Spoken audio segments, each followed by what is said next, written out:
So good afternoon, jury members. Good afternoon, everyone. I'm Ingrid. And I'm Julien. And we are here to present to you our projects with which we have been working on with Hermes industry about the gloss of leather. Let me show you that gloss is a very important characteristic of materials. In particular, in fashion, where appearance is the first level of a project. Industries need to characterize materials depending on their gloss. Here are two materials, and even if they both have the same color, you are able to tell me that this one is a leather and this one is wool because of the gloss and the texture. Gloss is characterized by the reflectance, so the mirror effect of a material, the variation of refraction depending on angle, and also the precision of the reflection, if you can see clearly the object or if it is very blurry. Now, let me tell you about some important details, physical aspects we will use in a few minutes. Specular reflection. Specular reflection is the phenomenon where light is reflected in an opposite angle. And in contrast, diffuse reflection is a phenomenon where light is reflected in all directions. The BRGF, which is short for bidirectional reflectance distribution function, is a tool used by opticians to precise the preferred angle of reflection.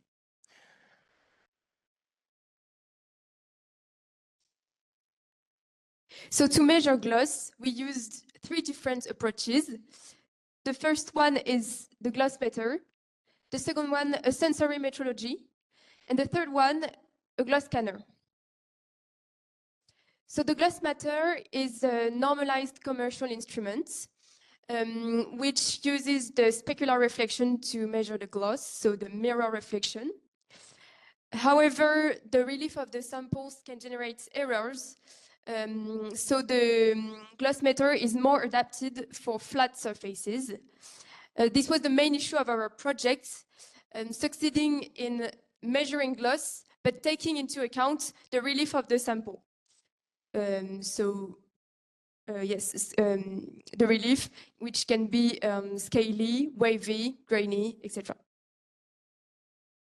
So to deal with this issue, we began with a pre-study, a sensory metrology. So we had gloss scale reference, the NCS gloss scale, with seven samples of reference with gloss value units between 0, which is the mattest, and 100, which is the glossiest.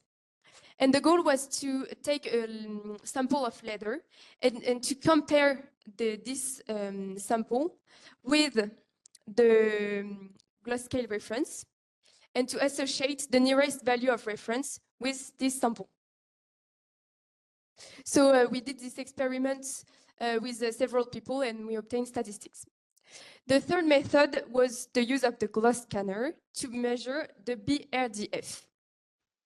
So the gloss scanner is composed of a camera, a light source moving on a track, and the samples are fixed in front of the camera in the flattest way as possible.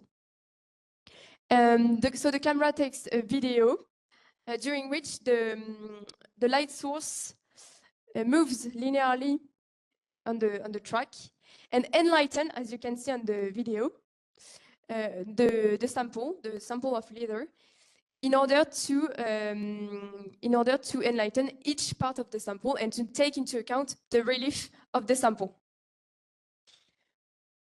And the video is then treated by an algorithm which gives what we call a map of area, sorry.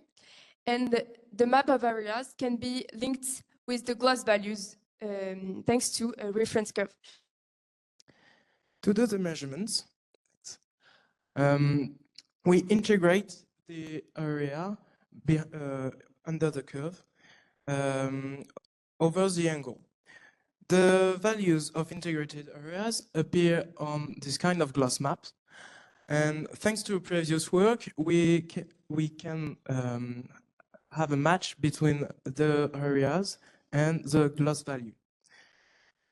Afterwards, we were able to compare the values of each leather for each method.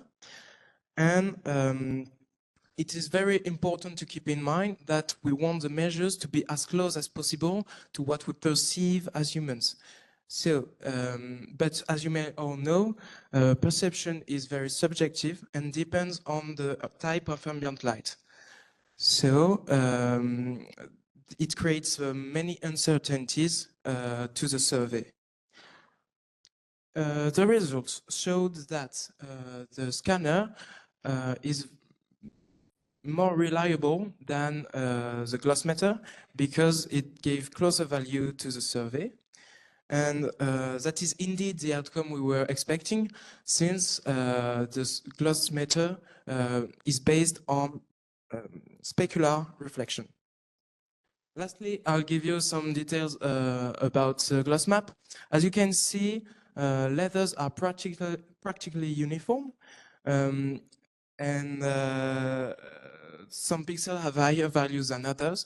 These disparities are due to the presence of peaks and valleys, since valleys have a reflection angle very limited. So finally, this new experimental device of the gloss scanner allowed us to make a match with the sensory study and to take into account the relief of the leather. So we hope you enjoyed our presentation, and we are ready if you have any question. Thank you. Sorry, do you think that the gloss meter and the pursuing studies with your alternative will be less expensive than the device that you present us at the beginning?